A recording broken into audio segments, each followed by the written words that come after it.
Faso.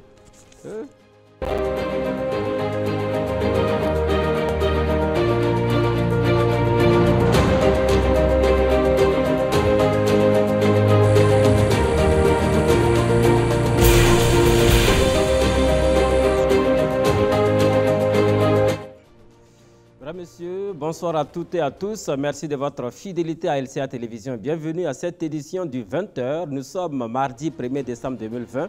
Voici pour vous les titres à développer dans cette édition. Dans ce journal, il sera question du programme des 15e journées de refuge de la corruption au Burkina Faso. Le RENLAC, au réseau national de lutte anti-corruption, initiateur de cette activité, s'intéresse cette année à la transparence et la redevabilité dans le secteur minier. Et puis au Mali, le Covid-19 s'invite à la présidence de la République. Un foyer a été découvert au palais présidentiel, puis au ministère de la Communication. Le président de la transition Badao et son vice-président seraient épargnés. Le Mali compte à ce jour plus de 4700 cas de Covid-19. Un discours du président avait été annoncé puis annulé sans explication. Et puis ce mardi marque donc la célébration de la journée mondiale de lutte contre le sida au Sénégal. L'accent est mis désormais sur les autotests pour réduire la prévalence chez les populations à risque, notamment les consommateurs de drogue et les prostituées. Voilà pour les titres de ce 20h. Mesdames, Messieurs, une fois de plus, bonsoir à tous et bienvenue.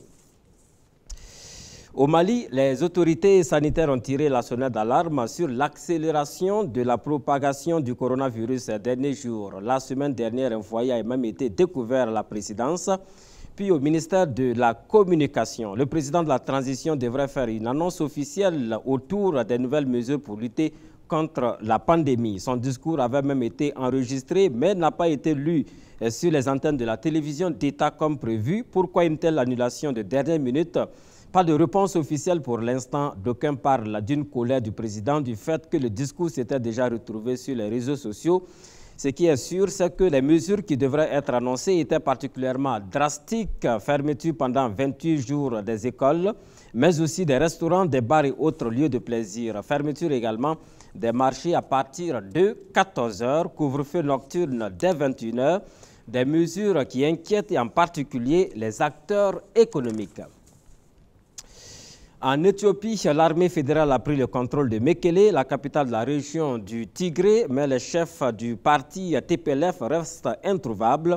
Les leaders affirment que la guerre continue et qu'ils vont l'emporter. De son côté, la communauté internationale pousse pour que le conflit cesse définitivement et qu'un dialogue s'instaure afin d'éviter notamment que la crise humanitaire ne s'aggrave. Beaucoup craignent désormais que le conflit ne se transforme en guérilla. Pour autant, le TPLF a semblé montrer de la bonne volonté. Hier lundi, le parti tigré a annoncé la libération de 4000 soldats fédéraux prisonniers depuis l'annonce du commandement Nord il y a environ un mois. Le président du Faso, Roch Marc Christian Kaboré, a participé hier lundi par visioconférence à un sommet entre l'Union européenne et le G5 Sahel. Les échanges ont porté sur 3 sujets essentiels, dont le Covid-19, la situation sécuritaire et la question de la dette des pays de l'espace G5 Sahel. Roch Marc Christian Kaboré a plaidé pour l'annulation pure et simple de la dette au regard des facteurs aggravants dans le Covid-19. Le commentaire est de Ilyas Kaboré. Le président du Faso, Roch Marc Christian Kaboré, a participé par visioconférence à un sommet de haut niveau entre l'Union européenne et le G5 Sahel. 3 points ont été abordés au cours de ce sommet, à savoir le Covid-19 et les difficultés inhérentes, la situation sécuritaire et alimentaire dans l'espace G5 Sahel et l'annulation de la dette. Par rapport à ces 3 engagements ou ces 3 points essentiels, aujourd'hui, il était question de faire le point pour voir quelles ont été les évolutions. Et à ce niveau, on peut noter que des décaissements ont été faits tant au niveau du contexte de la Covid-19 où l'Union européenne a anticipé sur des décaissements en faveur de notre pays qui sont montés dans l'ordre de 113 millions d'euros, ce qui est substantiel et important à noter. Et également sur le plan sécuritaire, nous avons noté une montée en puissance de la force conjointe du G5 Sahel qui est fortement appuyée par l'Union européenne, comme vous le savez, et l'Union européenne qui totalise à ce jour 254 millions d'euros d'euros de décaissement en faveur donc, de la force conjointe du G5 Sahel. Et puis, pour ce qui est de la dette, le président du Conseil européen, Charles Michel, a fait le point de ces démarches auprès des autres partenaires, notamment FMI et les bilatéraux, pour donc une annulation de la dette donc, des pays de l'Afrique. Pour Roch-Marc Christian Kaboré, la situation sécuritaire au Sahel est tributaire de la crise libyenne dont la résolution participera à la stabilisation de la région du Sahel. Le chef de l'État a également plaidé pour que l'effectif des forces de défense déployées par l'Union européenne dans le cadre de la mission Takuba soit atteint pour plus d'efficacité dans la lutte contre le terrorisme. Je pense qu'en termes de coopération et de travail ensemble, je crois que les pays du G5 Sahel ont fait un effort dessus et en tout cas nous souhaiterions qu'au niveau de l'Europe européenne, en dehors de ce qui est fait, une meilleure adaptation du matériel nécessaire à mener nos actions sur le terrain soit vue. Concernant la reconquête de la confiance des populations, cela passe également par des actions de développement sur le terrain. Donc il est important qu'au-delà de la conquête physique, nous faisions en sorte que les financements que nous recevons, nous puissions les mettre à profit et le plus rapidement possible pour mener des actions concrètes sur le terrain en faveur des populations. C'est pour cela que je voudrais insister sur un point que le président Idriss Déby a soulevé, qui est la question du cadre d'action prioritaire intégré, qui est un référentiel que la conférence des chefs d'État du G5 a défini, pour lequel il est souhaitable donc que l'Union européenne puisse nous soutenir dans l'ensemble de ces projets et des programmes que nous avons arrêtés ensemble. Je pense que cela est une nécessité. Nous ne pouvons pas... nous contribuons déjà à l'effort de guerre, nous contribuons également dans la lutte contre le Covid, et aujourd'hui, tous les budgets des différents pays ont revu à la baisse les taux de croissance, et cela a une conséquence donc sur le développement aussi bien économique, social et le bien-être des populations. C'est pour cela que je plaide en tout cas pour que nous puissions trouver les voies et moyens pour simplifier les procédures, pour permettre effectivement que les financements soient mis à disposition, je dirais, des pays le plus rapidement possible, afin que nous puissions faire face à l'ensemble donc de préoccupations que nous vivons. Le président du Faso a par ailleurs réitéré sa position pour une annulation pure et simple de la dette au regard du facteur aggravant du Covid-19 qui a entraîné une baisse du taux de croissance des pays. La rencontre a aussi connu la participation des Nations Unies et de l'Union africaine. Le président du Faso a salué l'initiative de cette rencontre qui s'inscrit dans le cadre de l'amélioration des relations entre l'Union européenne et le G5 Sahel. La 15e édition des Journées nationales de refuge de la corruption se tient du 1er au 10 décembre 2020 sous le thème « Transparence et redevabilité dans la gestion des ressources minières au Burkina ». Au cœur de cette édition, Forum national, conférences publiques, débats télé et radio et autres activités dans le sens d'éveiller les consciences des populations et les autorités à rendre compte de leur gestion. L'information a été donnée par le Réseau national de lutte anticorruption, le RENLAC, qui était face à la presse nationale ce mardi 1er décembre 2020. Les détails avec Constantin Sieda et Aimé Savadogo. La 15e édition des Journées nationales du refus de la corruption se tient dans un contexte où la corruption à grande échelle gangrène l'État à son plus haut sommet. En témoignent les dénonciations de la presse et des populations et la gestion minière occupe une bonne place, indique le Réseau national de lutte anticorruption RENLAC. À travers cette 15e édition, le réseau entend jeter la lumière sur les mauvaises pratiques qui existent dans le secteur minier. Et d'après les résultats de l'enquête parlementaire conduite en 2016 sur le secteur minier, le manque à gagner pour le budget de l'État s'élevait à au moins 551 milliards de francs CFA. À l'époque, les manquements avaient notamment trait aux contributions pour le fonds de préservation et de la réhabilitation de l'environnement, aux taxes non perçues dans l'exportation de l'or fraudé, exemple du scandale du charbon fin en cours, à la persistance de l'emploi des expatriés malgré l'existence de compétences au niveau national ou local, à la fraude de l'or issu de l'orpaillage, aux spéculations sur les permis et titres miniers, etc. Ainsi, plusieurs activités sont prévues pour cette 15e édition. Il s'agit entre autres de forums nationaux, conférences publiques, d'animations de débats télé et radio sur la transparence et la redevabilité dans la gestion des ressources minières au Burkina Faso. L'objectif pour le RENLAC est de renforcer la prise de conscience des populations et amener les autorités centrales et locales à rendre compte de la gestion des ressources minières. Ce secteur constitue actuellement la principale source de revenus pour le pays, puisque sa contribution dans les exportations était de 71% en 2017. Et selon la Direction générale de l'économie et de la planification, la part contributive du secteur au produit intérieur brut PIB était de 10,43% en 2019. Toutefois, son poids dans l'emploi total représentait 0,31%. On en déduit que le niveau de profit au Burkina Faso reste très faible. C'est du reste l'opinion partagée par la majeure partie de la population qui indique ne pas voir les retombées de l'exploitation minière dans l'amélioration des conditions de vie.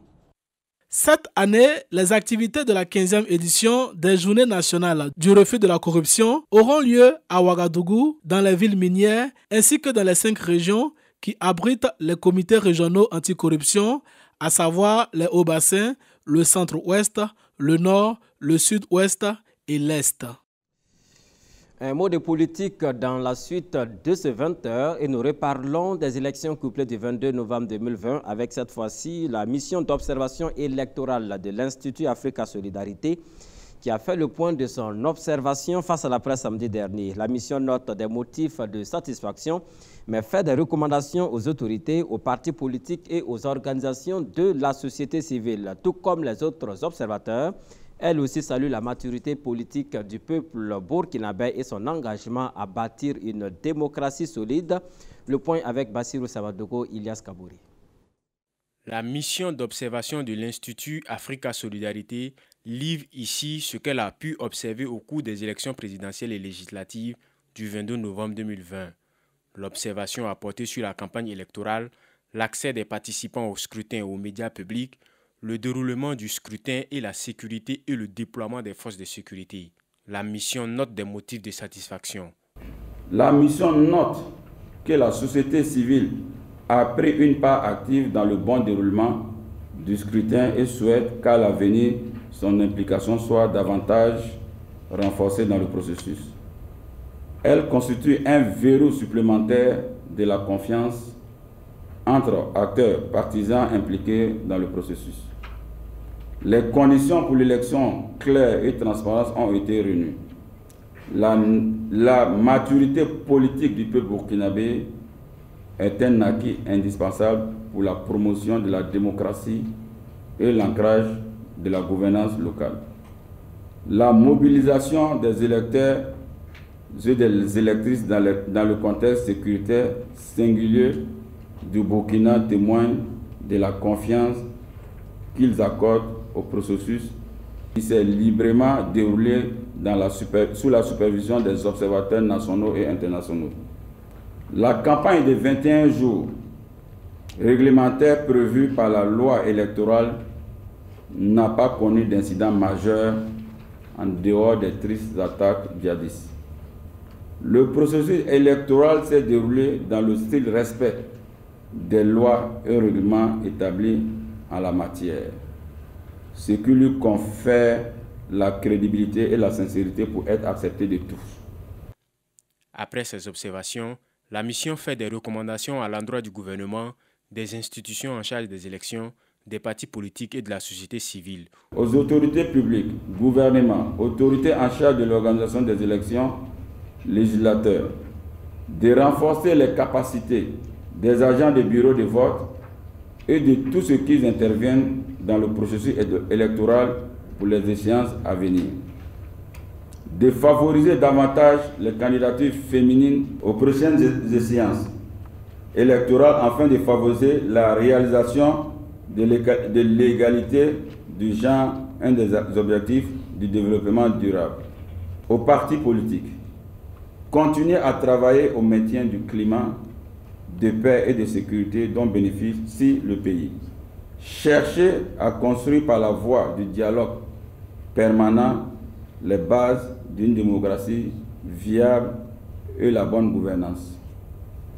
Éduquer les militants aux valeurs du civisme, de la culture, de la tolérance, l'amour de la patrie et de la recherche à chaque fois que des besoins à privilégier la voie du dialogue et du recours à des voies légales en cas de conflit ou de contestation des résultats électoraux. À la société civile burkinabé de continuer à s'imposer dans le processus électoral afin de maintenir et de renforcer la confiance entre acteurs politiques burkinabés. D'intensifier le travail de sensibilisation auprès des populations afin que celles-ci s'intéressent plus fortement, notamment les femmes et les jeunes. La mission d'observation de l'Institut Africa Solidarité affirme que le double scrutin présidentiel et législatif du 22 novembre 2020 au Burkina a été libre, sincère, crédible, fiable et démocratique. Elle félicite le peuple burkinabé pour sa maturité politique et son ferme engagement à bâtir une démocratie solide sur les valeurs de paix, de sécurité et de prospérité partagée. Un mot de santé et parlons de la journée mondiale de lutte contre le sida, célébrée aujourd'hui comme chaque 1er décembre, direction le Sénégal, qui a un taux de prévalence de 0,5% dans la population générale, un taux assez faible. Mais l'épidémie est désormais concentrée autour des populations clés comme les consommateurs de drogue, les prostituées et autres populations à risque. 5% d'entre eux sont infectés par le VIH-Sida. Alors, pour dépister un maximum et éviter les nouvelles infections, le Sénégal a misé sur les autotests qui peuvent se faire en toute discrétion pour ces personnes marginalisées et leur entourage. Un mot d'économie pour refermer cette édition. 2 entreprises américaines de l'industrie du chocolat s'attirent la colère de la Côte d'Ivoire et du Ghana. Ces 2 pays leur reprochent de saper les efforts entamés pour relever les revenus des paysans producteurs. Les 2 multinationales ont en effet temporairement changé leurs fournisseurs afin d'échapper au financement du différentiel de revenus décents, une prime destinée aux cacaoculteurs et appliquée depuis le début de la campagne 2020-2021. Voilà, mesdames, messieurs, c'est la fin de cette édition du 20h, un journal préparé par l'équipe de la rédaction et les équipes techniques de LCA Télévision qui se joignent à moi pour vous dire merci de nous avoir suivis. Les infos reviennent demain, même heure, même bonne suite de programme à toutes et à tous sur LCA Télévision. Au revoir.